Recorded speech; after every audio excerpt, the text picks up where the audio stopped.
I've had a headache all day. And even, sorry. I think, before the day, technically. I think it started last night while I was asleep. Yeah. Because I seem to recall having a dream about having a headache, now that I think about it. Can you do that? Can you have a dream about having a headache if you actually have a headache, or do you just have a headache? No, I mean, when I'm dreaming, sometimes I dream that I have to go to the bathroom. And that usually means I legitimately have to go to the bathroom. And then I wake up and go to the bathroom. But is that you really dreaming about, going to the bathroom, or is that just like having to go to the bathroom? Is what I'm asking. It's your body, and your brain is part of your body, and it says, hey, something's going on there, and then I'm like, oh, that's probably what's happening. I'm dreaming, and I also have to go to the bathroom. Yeah, but I mean, it's not like it's because when I think dreaming, I think about totally fictional experiences.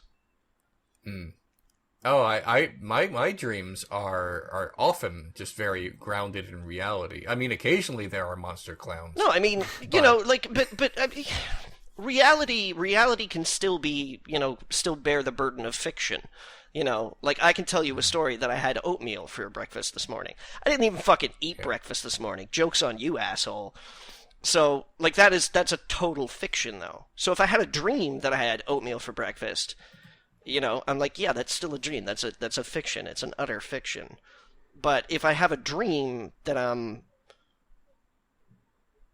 I don't know, really hungry, but then I'm actually just really hungry, am I dreaming that I'm really hungry? Or am I being hungry, but in a different way?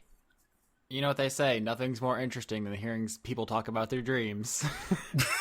Which is why I'm not actually telling a story about dreams. I'm telling a story about having a headache.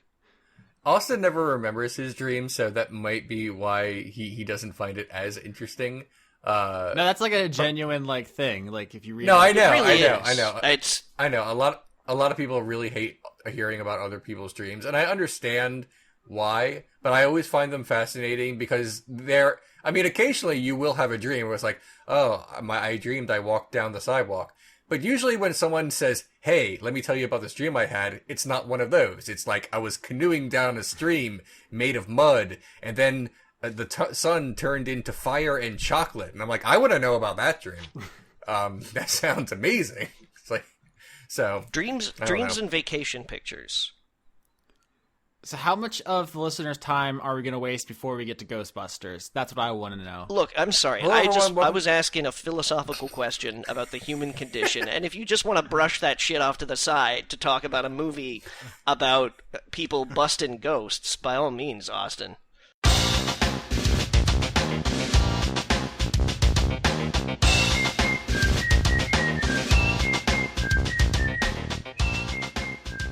Hello everyone, welcome to Word Funk. I am Leon Thomas. I am joined by Austin Yorsky and Johnny Maloney. Guys, it sounds like Austin really, really wants to talk about the Ghostbusters movie. I can also talk about the Ghostbusters movie. This seems like the kind of thing where Johnny has to sit there and kind of grump because he hasn't seen the Ghostbusters movie. I feel like we're going to spoil it for Johnny. I'm pretty sure that at some point in time they bust a ghost. Oh, well, do you really want to know? Ooh, I don't know. Is this spoilers territory here?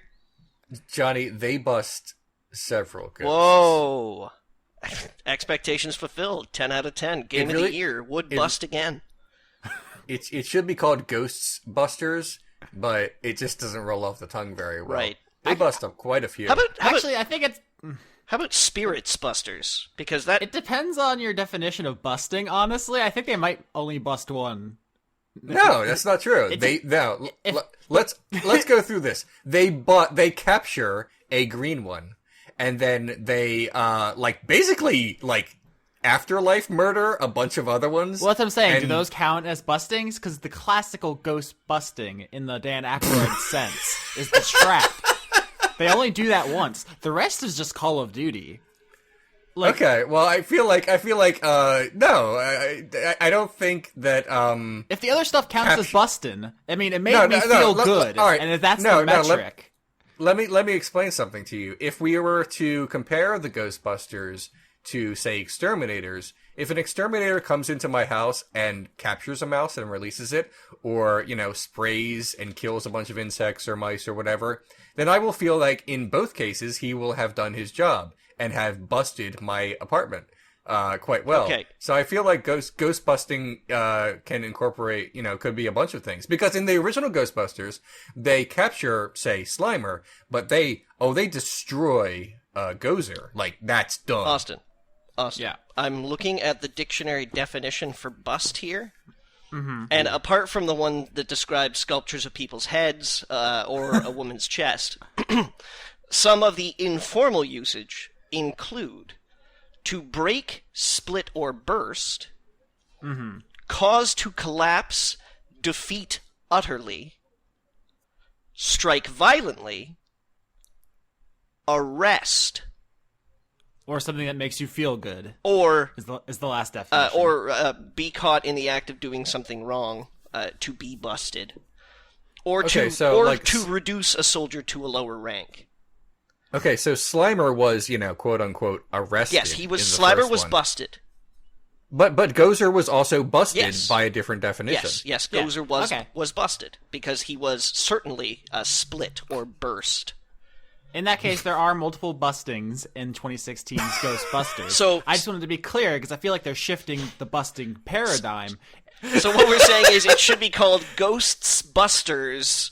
No, Ghostsbuststers, because there are several I different feel like types of they're- busts. But And it's not like- they are look, the buststers. So Ghoststers. Okay, no, All right, now look, in the first one, I mean, yeah, this isn't an isolated incident that destroying Gozer counts as busting, because Vigo the Carpathian in Ghostbusters 2 was also busted in the destructive way. Yeah, no, but So- all I'm suggesting is that in the new movie, if there are, like, Yeah. if there's at least two different types of busts, right? So what we're looking at... I don't know if it even Ghosts- if it counts for... Ghosts, plural, busts, plural, ers. The busts, I wanna of talk- ghosts, plurals. I want to talk about variations of busting for like the next hour and a half, and then never discuss the narrative of the film I don't and know if whether it or not we counts. liked it. Did Gozer actually get busted? They reversed the polarity of the neutron flow, and she got, like, sucked back in, right? I think it's been a while since I've that's seen that movie. that's a No, demotion. I think there was a I was under the impression that she was disintegrated. It Or also he. also It was Also, even if Yeah. Gozer was not disintegrated, then what happens is Gozer was definitely caught in the act of doing something wrong, yeah. And she was demoted and then in was rank. busted for it. No, because that's another one of the definitions, is to be caught in the act of doing something wrong, and the Ghostbusters certainly caught Gozer doing something wrong, so they busted Gozer in that sense. Well, the Stave Puft Marshmallow Man, the form of the Destructor, was busted.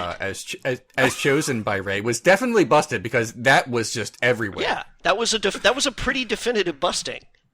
And so yeah. anytime anybody catches a ghost doing something wrong, they're technically ghost busting. Oh, Yes, but then, I mean, we have to ask ourselves, is it truly wrong for a ghost to merely obey their nature? I'm not talking about their Gozer, nature. I'm talking Gozer, about, I believe, knows better, because Gozer is a higher being and comes from another dimension and must know that there's certainly an ethical problem with conquering another dimension. But if, like, Casper takes a cookie from the cookie jar and you catch him, right? You Then are busted busting his ass. You are busting Casper. You are busting the friendly ghost. Yeah. Well, in the new Ghostbusters, Ghostbusters, thank you. Ghostbusters, the primary antagonist is just a guy who basically, Okay, purposefully... there's no reason to spoil it. I mean, Are we not going to get into spoilers? not why? What? There's barely any plot to spoil. Well, we don't need to. All right, then we just won't spoil anything about Ghostbusters for Johnny. I liked it, so that's how I feel about it. I liked it. I laughed a bunch of times, and I was amused by it. I liked it. Basically, it was a lot of like fast talky, jokey stuff, and I liked that kind of stuff. I thought the performances were done very well. I want Kate McKinnon to be my new mom. Yeah. I want her to tuck me in and read me bedtime stories and tell me everything's going to be okay. She's my new fave.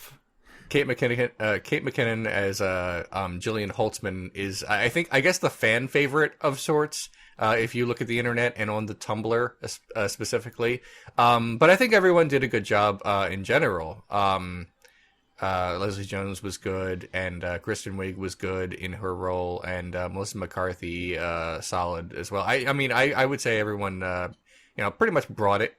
I can take or leave most of the cast except for McKinnon and Hemsworth, who felt like me playing Anne on Dice Funk or something. Like his level of stupidity, was so dumb that it wrapped around to like it wasn't believable. I've heard that he actually that it's a role in which we've never really seen Hemsworth before. Oh, he does comedy pretty well when given proper material anyway, and he had a lot of good material to work with, and yeah, I thought he did very well. Good for him. It's nice to see that handsome white men are doing so well for themselves. They definitely take that ball and run with it. Yeah. I do want to say though, I don't know if I'm giving an impression of my thought on the quality here. I thought it was okay. Like if I was reviewing this, it'd be like a 6 out of 10 or something. Like I giggled, I chuckled a couple times. I really liked Kate McKinnon, but a lot of it, I wasn't super crazy about. I think the antagonist is weak. I think Kristen Wiig does nothing for me, and I thought the editing was.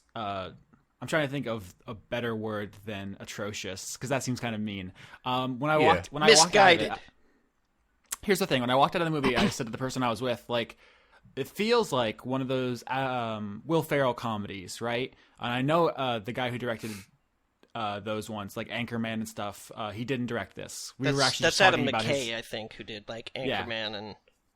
Yeah, Talladega Nights. We were just talking about him because the last movie he did was The Big Short. Right. So I was like, who is responsible for the way this movie was edited? And I looked it up. The editor of Ghostbusters was the editor of Anchorman and Talladega Nights. It's the same guy. So it's not the same director, but it is the same editor. And he has this very distinct style where he points the camera at, like the director points the camera at someone, they turn it on, and then they just let it run for like 5 minutes, and they just the people just go and they riff and they do improv, and then they cut out whatever they think's the funniest part and stitch those all together, and it's really disorienting. And it works for goofier movies. Like Talladega Nights is just absurd. Like Anchorman is absurd, and I think it works to an extent in those movies. Here it didn't work for me. Like there's a couple of scenes that I thought were particularly bad, both from a continuity standpoint, like things appear and disappear from characters' hands between cuts, and like they're out of like place, like just basic editing continuity issues. And then some of the jokes, like there's like a 20-second scene of a guy like flipping them off, and he just does like a bunch of different like middle finger jokes, which I've seen in like everything forever. There's like, it's just like that stuff, which I'm sure was funny in the room, but on screen, it just didn't do anything for me. And I think a lot of the movie is edited like that. And it has worked before. That's funny for me. That's interesting for me, because one of the things I was reflecting on this earlier this past week, actually, that I don't see so many comedies anymore that are conceptually strong nowadays. I see comedies that pick rather mundane situations and then jam characters into it that make mundane situations funny.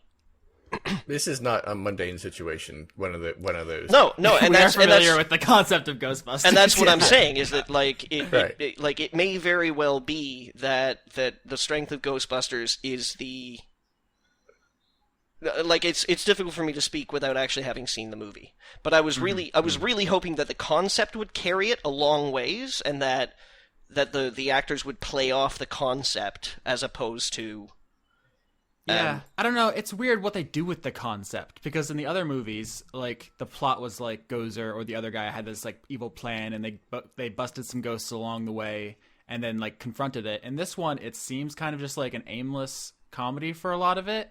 And then, like, the bad guy is just like, hey, I'm evil for, like, basically boring reasons. And then you defeat me in a really, like, dumb way. And then it's over, like, and the adventure continues. It just... if I can just jump in here, yeah. I actually really, really loved the villain.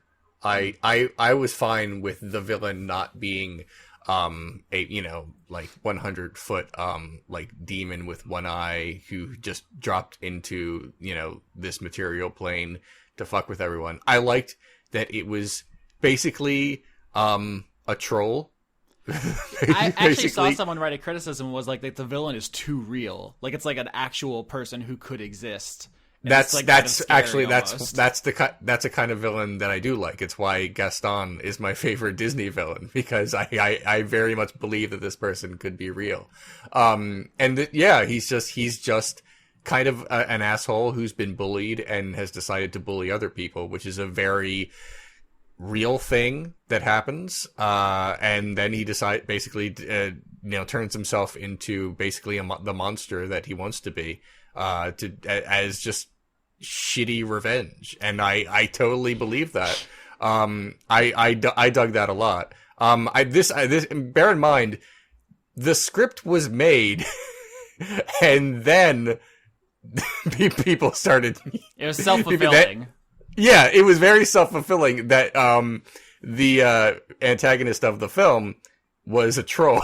Yeah. So I really enjoyed that quite a bit. But dovetailing the villain stuff with the editing stuff, there's like a scene where the villain makes a bunch of people dance, but it's cut out of the movie and put in the credits, and like you can see how this movie was mangled in post. Like I imagine there's a lot of footage we haven't seen of like stuff that didn't work, or like they filmed and then couldn't figure out what to do with, and like it feels like I think I joked on Twitter that it was edited with a shotgun. Basically, there's just like gaping holes in parts of it, and it's like connected very like threadbare, and like there are parts of it I like. There are jokes that work. There are characters that work. I basically just could watch Kate McKinnon do anything. Like she's just a joy. But like the movie around her is just mutilated.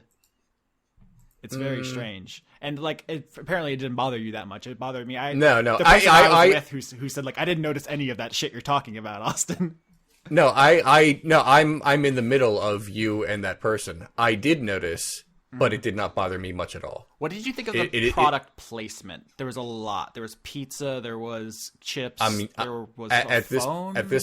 At this point in my life, I do not give a shit. Okay, it bothered me. I've accepted this as part of what things need to be in order to be a big budget movie, and I don't care anymore. Okay. When that shit popped up in every fucking scene in Jurassic World, that was like number 97 on the list of things I disliked about that film. I don't even think I mentioned it in my big thing about Jurassic World, to give you some context about whether or not I care. So it sounds like we actually have a lot of the same impressions. We just were affected by them in different intensities.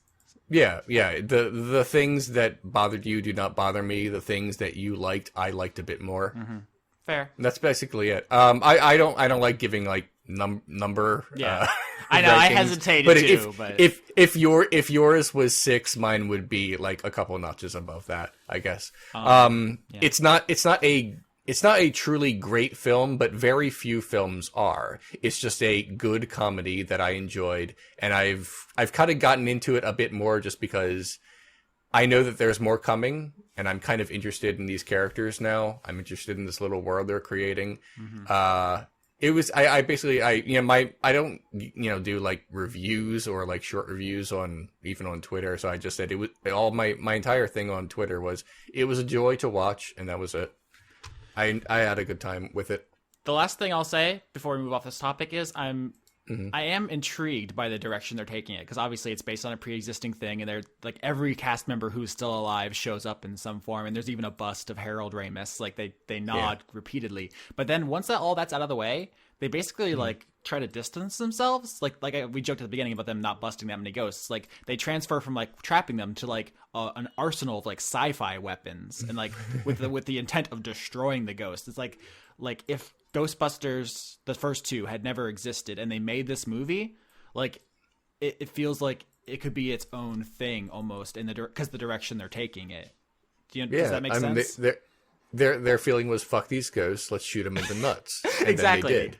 So yeah, while it does, this one is very attached to the existence of those old movies. It also feels like now that we've done that, we can do a new thing, almost like the new Star Wars. was like, hey, let's reference all this old stuff. Let's, bring all these new characters in. Let's give them a moment. And then let's take a new people and let's go off on a new adventure. So I think the sequel might be the actual, like, exciting thing for me once they're freed from all of the homage.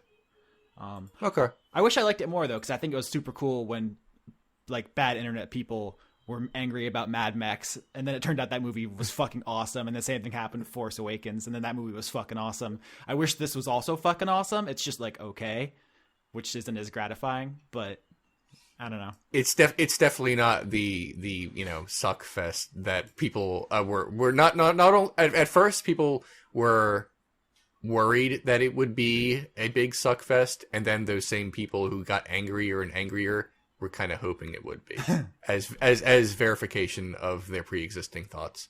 I read an article recently, like, a lot of people, their feelings about the new Ghostbusters was it's the opposite of Schadenfreude, not enjoying the misery of others, but now that people mostly liked this movie, they're unhappy that people are mostly liking it. So, like, disdain or discomfort at the pleasure of others. It's getting like 70s out of hundreds reviews, and it's making money. It's not like a runaway train or anything. It's doing like It will make its money back and then some, especially when you consider merchandising, where the real money comes in.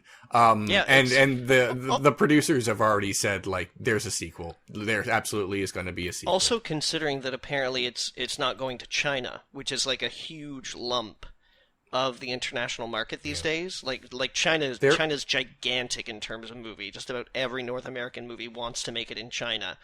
And apparently China's not that interested, which I suppose is understandable because North American understandings of what, like, ghosts and spiritualism and the afterlife are probably way, way culturally different than China. But if you can turn a profit these days on a summer blockbuster without it going to China, you've done a pretty good job. China's afraid of ghosts. I saw conflicting reports. Some said that it was like a cultural thing that they, like, will ban foreign busting movies does about not ghosts. make them feel good, I hear. No, they will actually ban movies that are about ghosts. Not all, but some. And the other thing was that they just straight up weren't interested. Like, I read an article that they weren't interested, but I mean, like, what does that mean? We're not interested. Does that mean, like, in the same way that America isn't interested in Yokai Watch? Like, we're like, oh, this culture is weird. Here's the thing. Comedy does not always travel. Oh, yeah, shit. They would have to completely redo the script, like ADR. Yeah. It's not just the words. It's just that our concept of comedy. I actually read an article recently about this, and it says the reason less and less comedies are made is because they can't sell them to China and they can't sell them to certain other countries because unless it's broad humor. Yeah, slapstick. Slapstick. And there was some in this, but it was a lot of talky stuff. Yeah. Oh my God, that reminds me. One of my least favorite scenes, there's a joke about letting a cat out of a bag, and they just, like, riff on those words for, like, 45 seconds. And it's like, that would have been funny for, like, a little bit. And then the editor just, like, fell asleep. But anyway, sorry. That just reminded me. Sorry. I was fine with it. But anyway, I mean, this movie will make its money back and then some, and then the merchandising will kick in, and it will make tons. And then they will make a sequel. And I didn't know Chalky was in it. No one told me. Chalky from fucking Boardwalk Empire's in this motherfucker. I think you mean Omar from The Wire? Yeah. I've seen a couple episodes of The Wire. I keep meaning to catch up. Yeah, you know what? That's not my fault. Okay. It's Michael K. Williams. The person I saw it with is just starting to watch The Wire, and she says, "I didn't know his scar was real." I'm like, yeah, he has it in every movie and every television. He even has it on his face. He will always play someone who has a big ass scar on his face, and sometimes they will acknowledge it, and sometimes they will not. It's just happened. It's just there. Anyway, I liked it quite a bit. Austin liked it a smaller bit, and Johnny just hasn't seen it yet. But I will. Probably not in theaters because I'm lazy. Yeah. No, that's fine. I was able to see it. Austin. Here's a question. Did you see it in 3D or 2D? 2D. Let me tell you something. Best 3D maybe I've ever seen outside of a theme park. I have heard that. Yeah, I've heard that it's a really good 3D experience.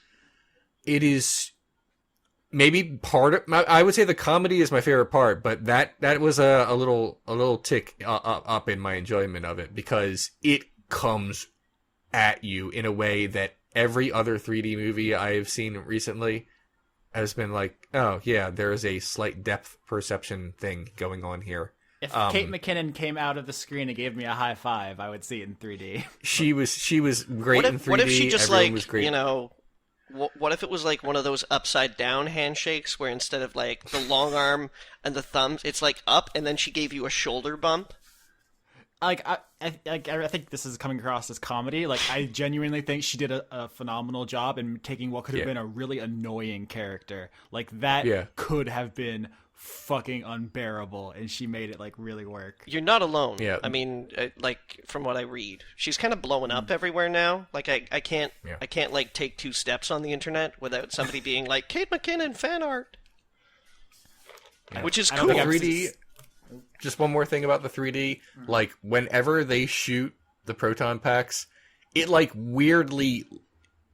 It goes up and out of the screen in a way that's like, oh yeah, 3D can actually do that. It actually looks good. It is so weird that it worked in a way that's just not a stupid eye trick.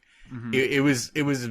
Like, I jumped a couple times, because when the ghost comes at you and the 3D is actually that good, like... Captain EO level good. it's actually startling, and it's quite good. Anyway, there's a lot of things I liked about it, but I won't take up everyone's time because a lot of people probably haven't seen it yet and want to skip past this part. So I have another thing I want to talk about this week, unless you have any final thoughts on this, Austin. No, I'm done in Ghostbusters. Okay. I'm disappointed with myself a little bit. Because last week we had this long talk about Jehovah's Witnesses and a bunch of other religious things, and I was looking for a title card for last week's show, as I do afterwards usually, and I found one, and if you look at last week's title card, it is a picture of Jehovah's Witnesses after the apocalypse walking away from a city, and I will either you make the video transition into this picture now or post a link in the description because I want everyone to look at this. I also posted in the chat on Discord if you guys want to look. A few things about this picture. Just so we're clear, Leon, this is actually the picture of one of the magazines I have in my collection. Yeah. I was basically looking for something like that. And the humor here, obviously, is that they're very happy that the world ended. That's the obvious way that it is funny or in an unintentional way. But there's a couple other things that struck me about this picture. One, they're very happy to be in this meadow. It's really close to the burning city. You could have gone there any fucking time. You did not have to pray for the apocalypse to go on a picnic. This is stupid. It's within walking distance. Well, they're happy not because they're in a meadow, but because all the people who think differently than them are dead. Yeah. The other thing I that struck me about this picture, with the possible exception of the young woman with a ponytail in the beige top, close up in the foreground. White people. Yeah. and even the girl I'm referencing might actually just have a little bit of a tan. She's in a meadow, so maybe she's just getting a little more color. But literally, it's like everyone's white here. It's like I don't even know. I don't know if that was just like the painter happened to be white and does not think of minorities much, and then made a picture out of it, or it was very intentional. So it's like, don't worry, everyone. All those other people will be burning, but we will have a nice bright future ahead of us. What do you think is the demographic breakdown of Jehovah's Witnesses? I don't know. I genuinely don't know. The only Jehovah's Witness I know is Prince, and he's not white. Okay. That's I don't know. I love the little girl who's pointing. She's like, "Look, more whiteness that way. Let's go." Okay, that's literally all I wanted to say. I'm done now. Johnny, Austin has another topic he wants to talk about, but I feel like we've sort of dominated stuff we want to talk about. If there's anything you would like to broach before we get into the other thing, Austin, what is the thing that you have to talk about? It was announced several hours ago that the long-awaited, long-talked-about live-action Pokemon movie has been greenlit. Oh, yes. And yes, I heard about this. Not only that, it will star Detective Pikachu. As voiced by Danny DeVito or Mark Strong, one would hope. One would hope, not confirmed. Do you guys remember this? I don't know if we talked about it on the show. Someone asked Danny DeVito if he was going to voice Detective Pikachu, and his answer was, "What's Pokemon?" Which is suspicious because no one said Pokemon. They said Pikachu. Yeah, he's just being a dick, and that's fine. I appreciate that level of like dickishness. So wait a minute, there's gonna be a voice of Pikachu. Oh man, this is supposed to be live action. They couldn't find a real Pikachu. Bullshit. Have I ever mentioned this? But that my like adoptive father looks like, imagine Danny DeVito in It's Always Sunny, but like stronger, like with boxing training. That's what he looks like. Which is not what I look like at all. We're not at all related. But, like, that's how I want everyone to picture him if I ever tell a story. Because it makes everything way funnier. I will now. Yeah, there's no escaping that image anymore. Yep. So, that's a thing. Yeah, I don't have that much to say about the Pokemon movie. It's just been in talks for a while. I think it's Legendary Pictures, the people who did 300 and whatnot. They've been a lot... They've been dancing around it for years, but the explosion of Pokemon I think Legendary Go. is Bryan Singer's company, is that right? I do not remember who owns it, but the thing is that Pokemon Go is what spurred this deal to finally get closed, because Jesus. Now there's money. Aren't they like, didn't Nintendo's stock price push them up above Sony's now? Yeah, it's been a tremendous success for them in every way, and they did not even make it. Niantic literally just slapped Pokemon models into Ingress, and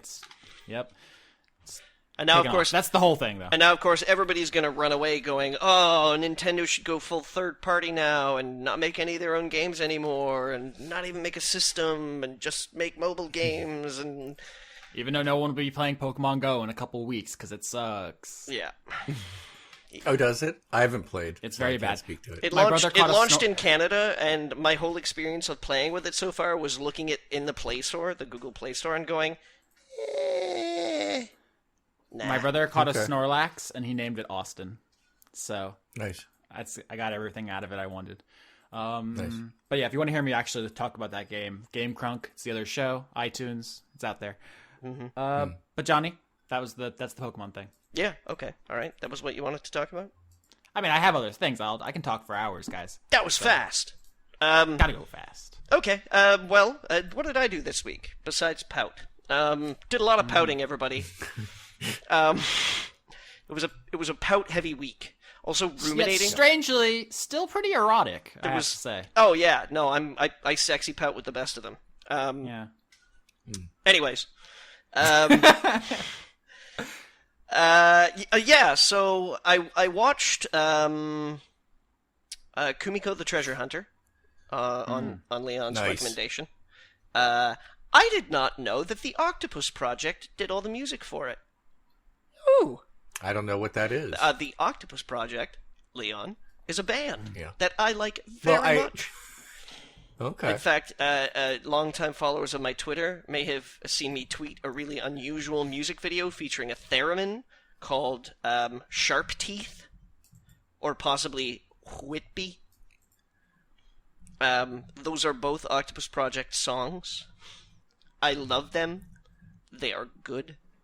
I enjoy their musics, and I hear they are delightful people. Is I remember the last song that plays over the ending credits. Is that them? I'm not sure. I didn't do a breakdown of which songs belong to them and which songs may have been pulled from culture. But I was standing in the kitchen as the opening credits were going, cleaning a water glass, and then the credit, music by The Octopus Project, came up. And I went, oh, I didn't know that! To nobody in particular, because I was alone. Yeah. Johnny, your movie watching atmosphere is kind of confusing to me. What are you doing when you watch a movie? Because you just said you're like also in the kitchen watching things. Normally I try my best to sit down and watch movies sort of head on, give them my full attention as best I can. But that occasionally comes into conflict with the fact that I also live with somebody. Right. And the person that I live with is a student. Which means that her downtime often comes pretty predictably in short bursts, and when that downtime is not around, I kind of have to moderate my behavior so as to account for paper writing, reports, other work, that home work, one might say. So sometimes when I come home, like on Tuesdays, for example, and I know that Stephanie is at school and at classes until quite late in the evening, usually about 8 or 9 o'clock, I will come home and say, okay, I've got maybe like 3 hours until I see her. What can I do before she arrives that isn't like weird and invasive if she has a paper to write? I know, I'll watch a movie. So I turned the movie on and like washed a water glass, filled it with water, and then came and sat down with a snack and then watched the rest of the movie. Okay. I was just curious. Everyone's movie watching habits are like kind of fascinating to me and probably no one else. I watch a movie not with the lights completely off, but with a small lamp on, in the kind of like in the distance, so that should I need to grab my keyboard, especially if I'm taking notes, I can. But mostly it's dark. So ideally I go full dark if I can, but these days I watch during the daytime a little bit, depending on if I have the free time, and depending on the movie, sometimes I prefer headphones to speakers, because I have a couple of Boss pairs of Sennheiser headphones that are just like they deliver the goods, yo. All right. I started watching movies on my phone not too long ago, like with headphones. I've never understood that. I know. I felt bad at first. I was like, I'm not doing this movie justice. I also remember an interview, I think it was with David Lynch. David Lynch. Yeah, I'm thinking the exact same thing. Or he's like, if you watch it on the phone, you didn't watch it. That's not how it do. And I felt like a fraud for a little bit, but then I was just like, whatever. I don't know. It's nobody else's business but my own. Like, eat me. So no, it's also David Lynch's business. So do you watch it? I mean, as a movie maker, I guess it is his business. So do you watch it on your phone at home? Are you like hanging out in your room and you're like, I could turn on my computer, but so do you just like hold the phone up? Yep. There's not like any like interesting deep truth about this. It's just a thing I started doing on a whim with. I know, but then like what? Because, I mean, one hand is obviously for snacks, so with what hand do you sort of, like, lazily scratch yourself with? I usually don't snack. It's just I hold the phone and I watch the movie, and then when it's over, I'm done. That's it. The whole story. The end. I'm not sure. That is fascinating to me, but in a very bad way, Austin. I'm disappointed in you. I was at first, and then I stopped caring. So the moral of the story is that it was a pretty good movie. Yeah. Okay, good. I felt bad for the bunny, though. The bunny that doesn't actually exist? Okay. Oh, I'm sorry. I thought you said money, as in Mike, as opposed to bunny, as in Bravo. The bunny Bunzo. at the end is magic. Money doesn't have feelings, Johnny. That's a not real bunny. That's corporations that have feelings, according to Citizens United. Money does not yet. Although money is free speech. Absolutely. Totally. Oh my god. Free speech. All right. We've fallen down a hole. It is. It's the Supreme Court. Like, I don't make these things up. In America, it's free speech, son. You guys have to think more globally. It's like a Star Trek episode, right? From like the 60s. Like, Captain, we found a planet where money is speech and corporations are people. gasp, Spock. Can you believe these backward savages? Like, it's crazy the laws in this country. Anyway, I'm done. But it did kind of give us Neil Gaiman's American Gods, sort of. So, I haven't actually read that yet. That's okay. Brian Fuller is adapting it as a television series coming to Starz next year. Yeah. So what Austin is trying to say is that Kumiko the Treasure Hunter is a really good movie. Yeah. And there's a bunny. I'm trying to say that too. Yeah. Yeah. And the bunny's cute. The bunny's very cute. Bunzo. Bunzo's my hero. Yeah. He's a brave bunny. Yeah. Austin, I'm just razzing you. You should watch movies whatever way that makes you most comfortable. That's the whole, the experience of the movie is how you make it. For me, like I guess, I'm sort of like over glorifying films from time to time in such a way that like watching it in its majesty, if you will, is important to me. I mean, even if I didn't have your permission, I would still do what I want because I'm an adult. I know, that's what I'm fucking saying. I know, but I feel you. I've been a that renegade that doesn't play by the rules. His partner is a man who follows the books, bit by bit. Together, with a weird guy from Canada, they make word funk. Yep. I said a bunch of weird political shit last week, and I feel like I shouldn't have because I didn't explain any of it well, and I sounded like a fucking psycho. I listened back to that part of it. It was bad. Anyway. Yeah, you're fine. I understood what you're saying, kind of. Maybe another time. What I really want to talk about is this thing that's apparently getting the entire internet like hot and wet. Nice. What is this new Netflix TV series, Stranger Things? Have you guys seen I want to see Stranger Things? I want to see it, but I haven't seen it yet. I watched the first episode. It's basically like a Stephen King pastiche, like little kids discover supernatural stuff. There's a lot of It, and there's a lot of Carrie / Firestarter. Dude, it's not just Stephen King. Like, it's so quintessentially 80s. It's fucking Steven Spielberg. It's Stephen King. It's like... Mm-hmm. I haven't seen Super 8, but from what I understand about what that movie is, I think there's also that's Steven Spielberg, isn't it? He's a producer at least. Yeah. It was Super 8 was Abrams. directed by J.J. Abrams, but it was produced by Spielberg, right? Yeah. Oh, okay. All right. So yeah, there's a lot of that DNA there too, but I've only seen the first episode. It's that whole 1980s fucking Twilight Zone revival. Stephen King, fucking, like, they play Dungeons and Dragons in the first episode. It starts with that. Yeah. Oh, shit! Spoiler, God. Although I was confused. It starts with that. They kept referring to it as the Demogorgon, as if that was its species, but that's his name. He's Demogorgon. Like, Beelzebub, Mephistopheles, like, those are the names. Like, his species is, like, Archdevil, right? Austin? No, Demon Lord. What? Austin. Okay. Yeah. I'm going to need you to pull back here and try and remember that these kids are playing Dungeons and Dragons a little more prototypical. What's that mean? That means like they were probably not even playing advanced Dungeons and Dragons in 1983. Okay. Yeah, I mean, I'm not super familiar with those rules. Like, I'm not going to talk about like how they roll the fireball as an attack roll instead of a saving throw. Because it's an area of effect spell, I believe. Maybe that's just a different rule set that I'm familiar with. But I was confused about Demogorgon, because that's his name.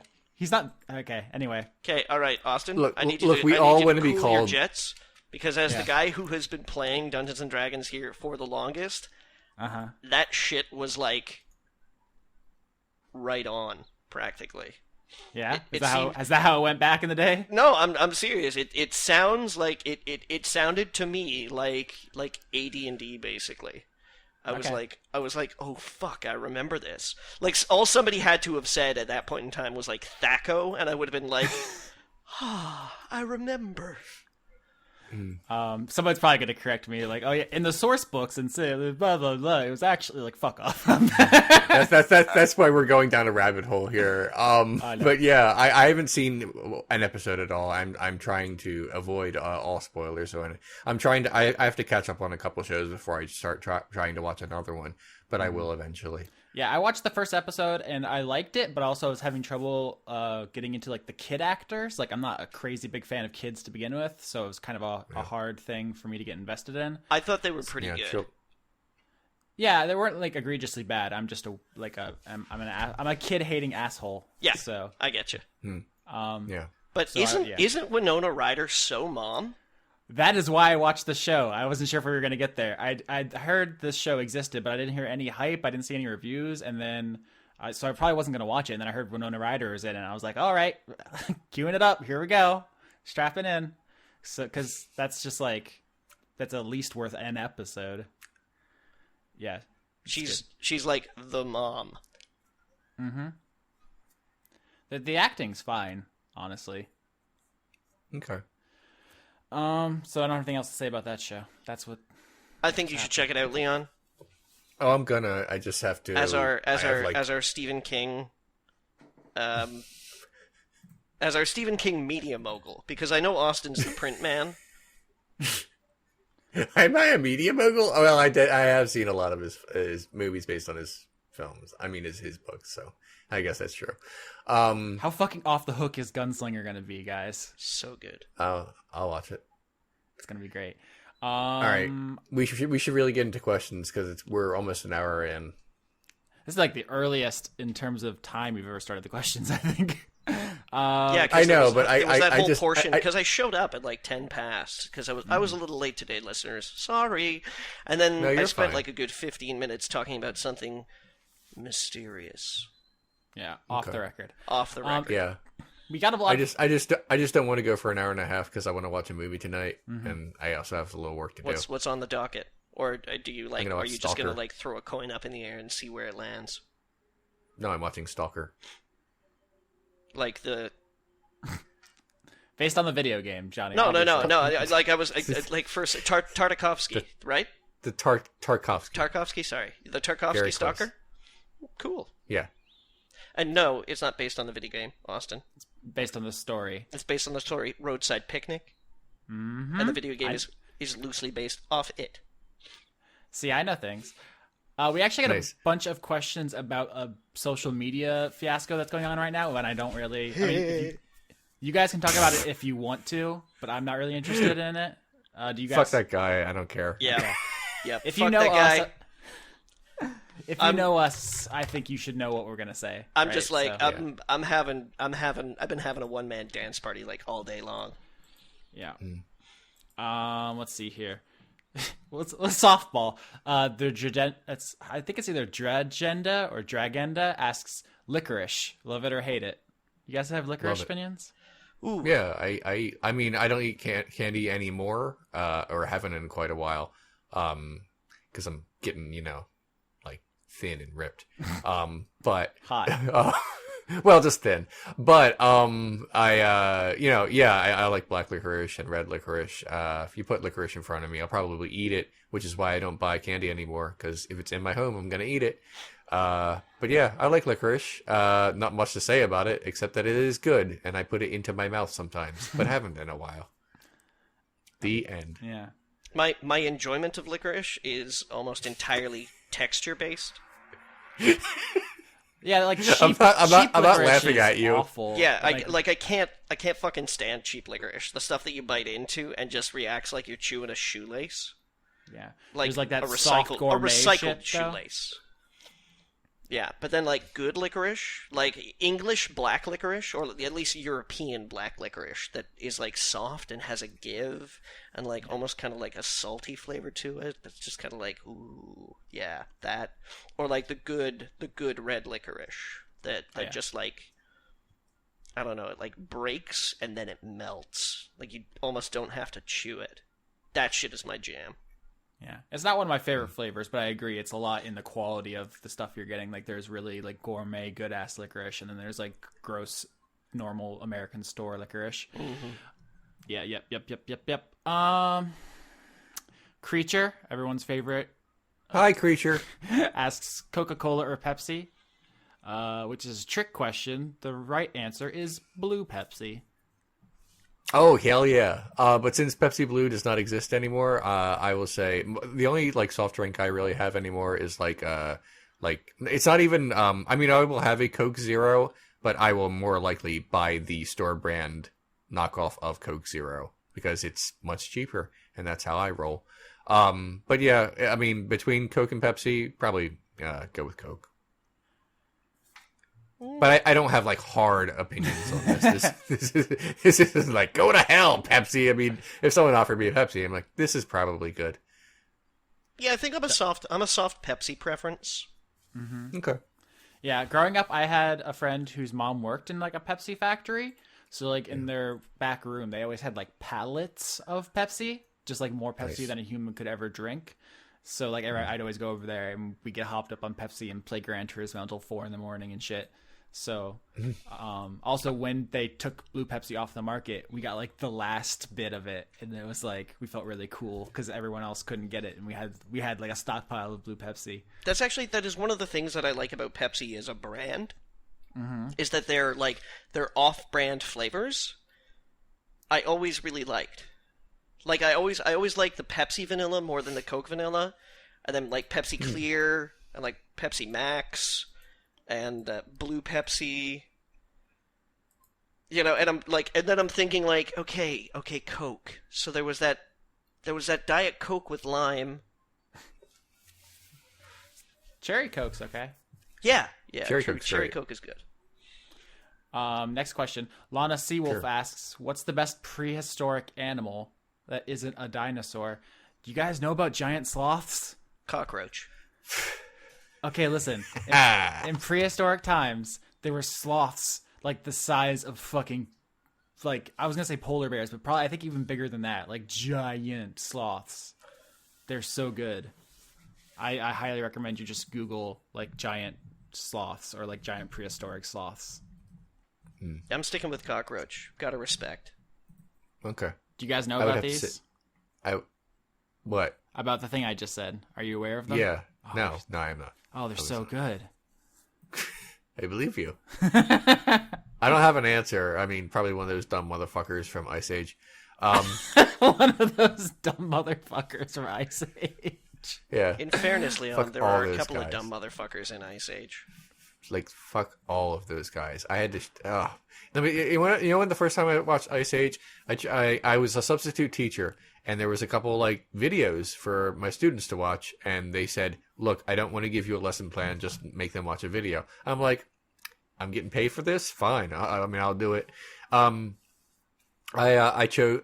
there was The Never-Ending Story and Ice Age. I'm like, I'm showing them The Never-Ending Story, obviously. And I did, and they hated it. And I was like, are you kidding me? How old are these kids? I understand. Look, I understand. I mean, I fully understand that nostalgia clouds everything. But I just feel like putting them side by side, it is very clear to me that one is like an epic tale that you can engross yourself in, and the other one has Ray Romano. But, I mean, I'm just there to make them happy that day. So I was like, okay, if you don't want to watch it, that's fine. How old? Middle school. That's Yeah. Well, it's whatever. Right. So I showed them Ice Age instead. I'm like, this isn't terrible, but apparently it all got worse as it goes on, but I haven't really seen the sequels. Anywho, I've gone off on a tangent. We can go to the next question. Megatherium was a genus of elephant-sized ground sloths endemic to South America.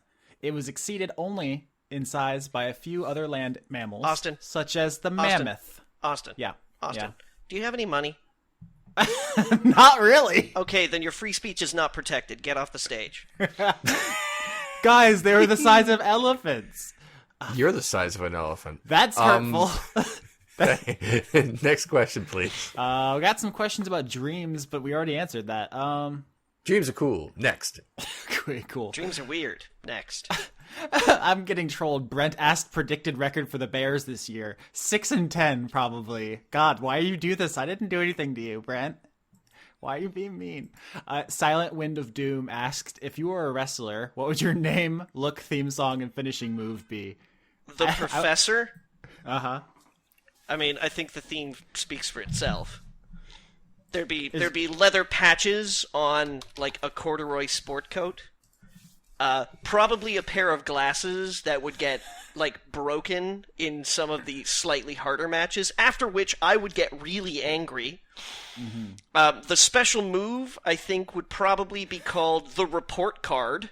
Did you have all this planned out? And would involve probably a book of some kind. As far as the theme song goes, School's Out for Summer. Okay. I think you're gonna say She Blinded Me with Science. Yeah, it doesn't really have the same kind of liveliness to it, you know. Okay. I would also want to be, you know, kind of like a stuffy heel in the style of William Regal. I would be called the Aristocrat. I feel like that's ruined now because of the stupid joke. Mm-hmm. But how about the Magistrate? That's what I wanted. Okay. I would, you know, my attire would be, you know, what you would expect from, like, let's say 17th, 18th century garb. And, my theme music would be the Sarabande Suite.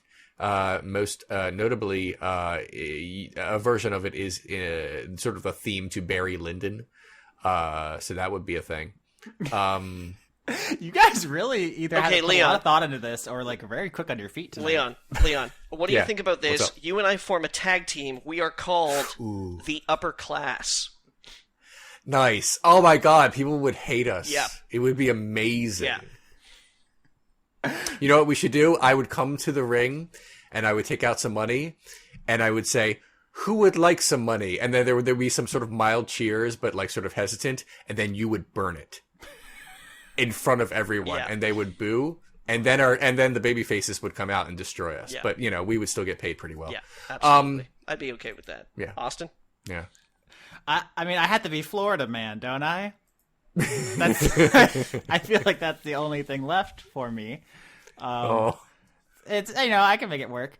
I don't know that much about wrestling, so I don't have any like good like jokes about the culture or anything. But I feel like finishing move would probably have to involve a crack pipe in some way or bath salts. Like I'd take a bunch of bath salts and go like super. I don't know, Austin. Shit. I think you could probably pull off a social justice warrior. Oh, I've actually got like we made that joke. Like I don't want to say like we're innocent of this. We made that joke a long time ago, but I've heard it so much now that I'm kind of over it. Like the whole like, oh, I'm a social justice paladin. Like it's like I'm pretty done with that whole line. I'm just saying you could probably make a good amount of money being the social justice warrior in professional wrestling.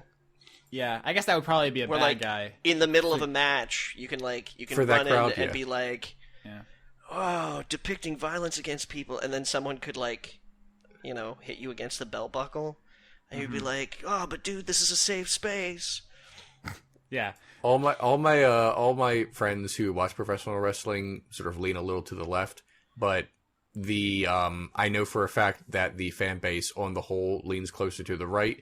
Because there's sort of this theory that because in 2000 and 2004, WWE like very registered a lot of people to vote, and most of them were Republicans because that just happens to be the fan base. There's wrestling has a very like Southern history to it, and people kind of joke, like, based on the numbers of the registered new Republican voters, that if not for the WWE, we wouldn't have had George W. Bush, which might actually be true. I've actually read an article about it where they broke down the numbers. Also, Florida's bad. I'm not saying it would be a good shtick, Austin. I'm just saying you could probably make a pretty damn decent living doing it. Yeah, it's not a bad joke that you made, Johnny. It's just something that occurred to me. Also, I've just been thinking about this a lot because recently, motherfucking William Shatner used SJW as a pejorative on his Twitter, and it's like, that is just an instant deal breaker for my opinion of you as a human. Like, if you think that is a negative thing to say to someone, like a put down, then like you don't mean anything to like me, really. I can't even say that. Well, he's a curmudgeon-y old man because his co-star on Star Trek, George Takei, is like the opposite of that. So no, you're just a jerk. I actually joked on Twitter earlier that in the 80s and 90s, people argued about who was a better captain, Kirk or Picard, and Picard's just won. So yeah. Oh well. We've kind of known for a long time that William Shatner was a bit of a shit. Now there's just a bit more evidence to it. Not just because of that, but some other stuff he has said recently. But oh well. I think I'm not going to leap to his defense here, but I think he's much more ignorant than he is malicious. But that's not really even so. Yeah, that's entirely possible. But even so, it's gone on. Yeah, like for many years. Not just about this, but other shit. Oh well. Never have heroes anyway, everyone. That's always a mistake. Next question. Yeah, actually, I still found out, not recently, but, relatively, that Mike Ditka, famous Chicago Bears head coach, is a fucking disgusting monster who was, like, invited to speak at the Republican National Convention and stuff. So that's a blow. I do want to say, on the wrestling question, I didn't say my theme song. Obviously, I think everyone saw this coming, Will Smith's Miami. That would do it. Couldn't be anything else. Problem is, people like that song, so I don't know if you could be heel. You have to pick something that people hate. I don't know. He wouldn't have to be a heel. He could be like, I mean, if he was going to be in the WWE as Florida Man, then people would at least identify with him.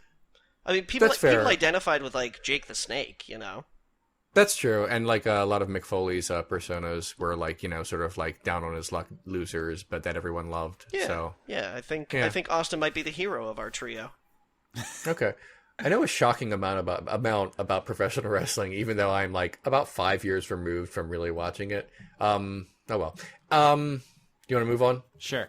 I don't have an answer for this one. We'll see if you guys do. K Dobbs asks, "Is there a curated exhibit / space museum or / zoo / gallery that you consider deeply influential to you?" I don't think I ever went to many zoos or museums or any of those kind of spaces, which seemed like a rich person's activity. Museums are usually free, Austin, but possible. I wouldn't know. Yeah, you're talking about. I mean, a zoo, you have to pay to get in, but museums are free unless you want to donate at the door. Mm-hmm. There's nothing overly aristocratic about it. But I didn't go to. I'll be honest, I didn't go to too many museums and zoos unless they were like class field trips. I've on my own, just as myself. The first date I went on with my ex-wife was at a museum in Philadelphia about medical oddities. Romantic. Her idea. Yeah.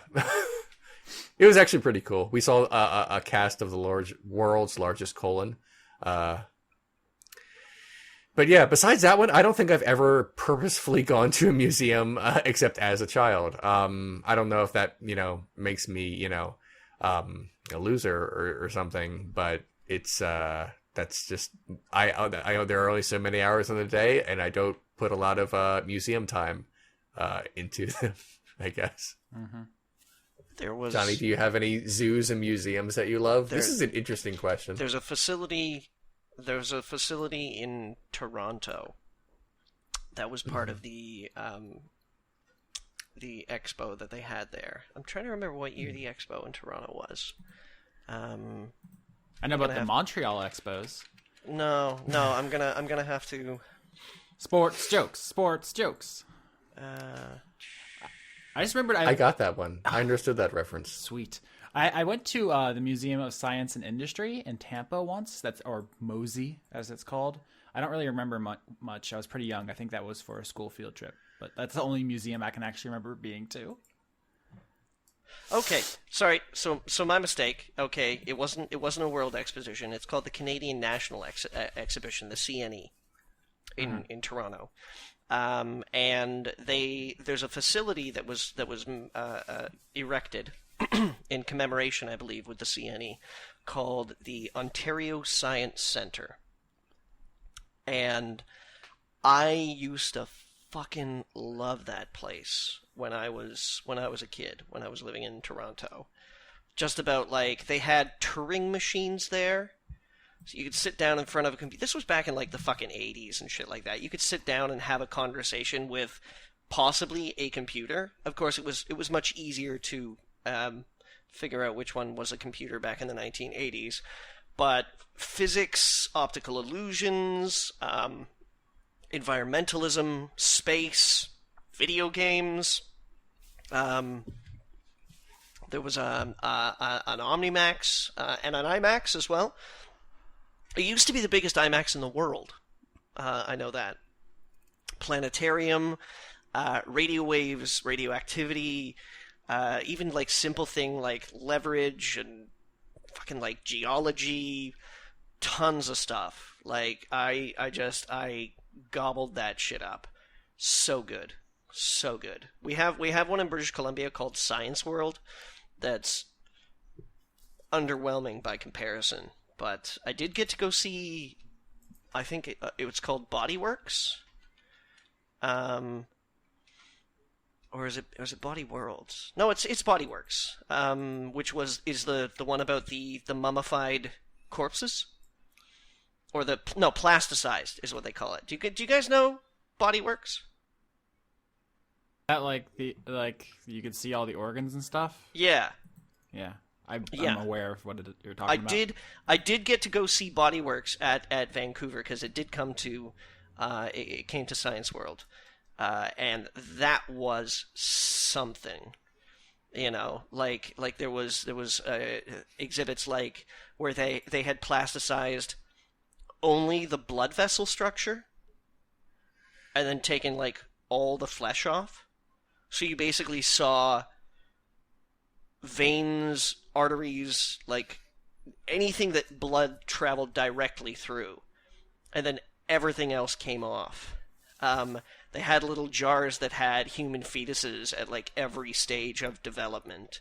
There was a fucking racehorse.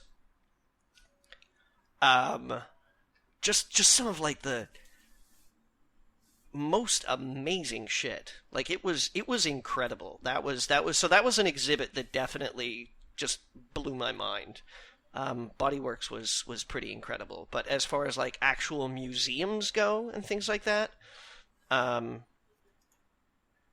yeah, Science World was just nuts. Ooh. Sorry, I'm gonna put this in the chat here because I was just talking about it. Does Busch Gardens count as a zoo? They have animals, right? They do. Like I've been to Busch Gardens like a bunch of times. Okay. That's yeah. They have animal habitats there. It's like I actually looked it up recently. It's considered the country's most beautiful theme park. There are awards for these things, and I would assume that it would be a Disney thing, but no, it's just really pretty, and that probably has something to do with it. But yeah, that counts. Yeah, they have good animals. There you go. I've been there. Leon, gotta go. How about one more question, then we'll roll out. Roll out like Autobots. Jeez. TLW wants to know, is the Republican National Convention sad, funny, or disturbing? Have you guys been watching it? Yeah, quite a bit. I mean, not like on a loop, but I've watched. I watch it live here and there. Why? Because not only because I like to stay informed, but because it's fascinating. Is it? And because politics is interesting to me, and I guess always has been. And even when it's, I mean, I don't like watching horrible people say horrible things, but I also like to stay, like I said, being informed, I don't know if it's a form of entertainment, but being informed is important to me. I don't know. Yeah, I think political philosophy is interesting and important, but that's not even what's going on. Oh, no. A lot of it's just garbage. There's no ideology at all. It's just literally like a bucket of fucking crazed, starving weasels devouring each other. I agree, but if I'm going to discuss politics, I'm going to need to know what politicians are saying, is what I'm trying to say. Are you, I feel like the whole reason Trump is winning is because he has no need for facts or knowledge, and he just says whatever the fuck. It feels that's like true. That's the new, path. Knowing what you're talking about is a liability. Well, I like I said, I watched it and I read a bunch of articles every day about, just to recap, because I'm not going to watch 12 hours of it. I'm just going to see a few bits and then read articles about what was said and anything important, just as I will at the Democratic convention in a few days. I saw the one talking head guy was like, what has non-Western civilization ever done for anyone? And it was very clearly coded, like, what have non-white people ever done? Right. And I just literally screamed, math!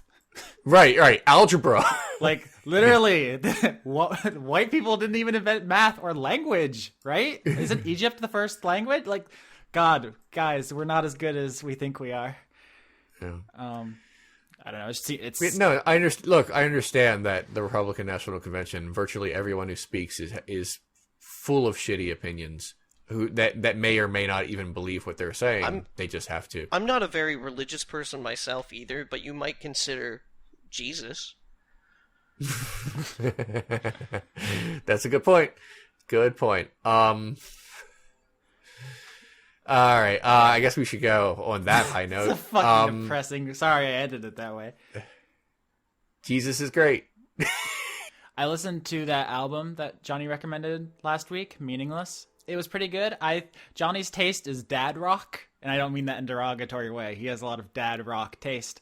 And it was that, but also like it was a lot more playful than I was expecting. Kind of like mid-era Beatles-infused dad rock. Well, I told you, this is the guy who does, like, the soundtrack. He did the soundtrack for Eternal Sunshine of the Spotless Mind, fucking, like, I Heart Huckabees. He produced... He was the head producer on Fiona Apple's latest album. The 7-paragraph one? Yeah, the 7-paragraph title one, but then he kind of he shuffled off the project because somebody had to come in and finish it. Mm-hmm. Also, Rufus Wainwright's first album. Dad rock? Yeah, like the National, like dad rock. Yeah, I know, but like, I listen to like Sun Lux and... I'm not saying all of your taste. I'm just saying if I had to characterize Johnny's musical taste, I think dad rock is the first phrase that comes to mind. Yeah, okay. Predominantly dad rock. This is not a short closing statement.